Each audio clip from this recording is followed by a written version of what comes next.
we need to talk about one of the most complicated wide receiver rooms in the NFL, the Jacksonville Jaguars. If you just look at a fantasy draft board, the Jaguars have 4 wide receivers going in just a 13 pick range. So who are we fading? Who's a good pickup, or are any of them a good pickup? So right now, let's throw up the chart. So what might stick out to you right away? Well, Parker Washington was the most targeted player on the team. He also had the most yards and the most touchdowns. And from all the media that I've seen, I would say that people are most confident that Parker Washington is the current wide receiver 1 in Jacksonville. But here's my issue with Parker Washington.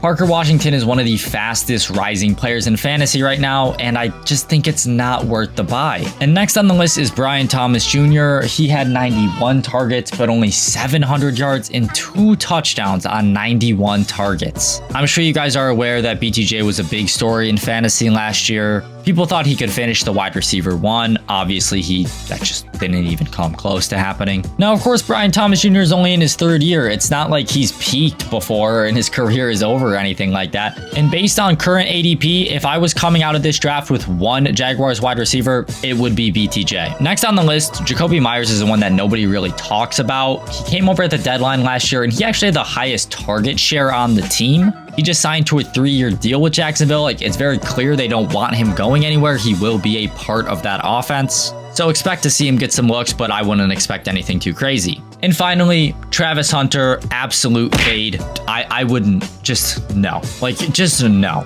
Do not draft Travis Hunter. You could say, well, he goes so late, he's a high upside guy.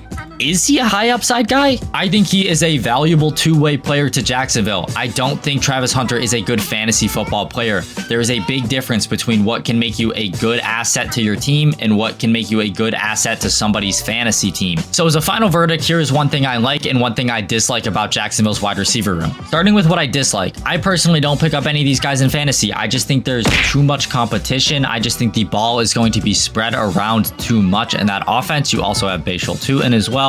You also have tight end play. I think Jacksonville could be a good team with a high-powered offense. That doesn't mean I think they're going to have great fantasy wide receivers. I think they're going to spread the ball around well. But what I do like about these wide receivers for fantasy is they go late. A lot of these guys are what I would consider to be a free dart pick. Free dart meaning if they bust, it doesn't affect you. I think you could definitely pick up a guy like BTJ, and it's not going to cost you an arm and a leg, so if he doesn't end up performing that well, your team should be okay pending you draft okay. This was my whole reason for not really loving Parker Washington, because he's moving up and up and up the board. But all in all, I'm not drafting any of these wide receivers unless they fall to me and I feel I'm getting good value for them. But that's my breakdown, so let me know what you guys think.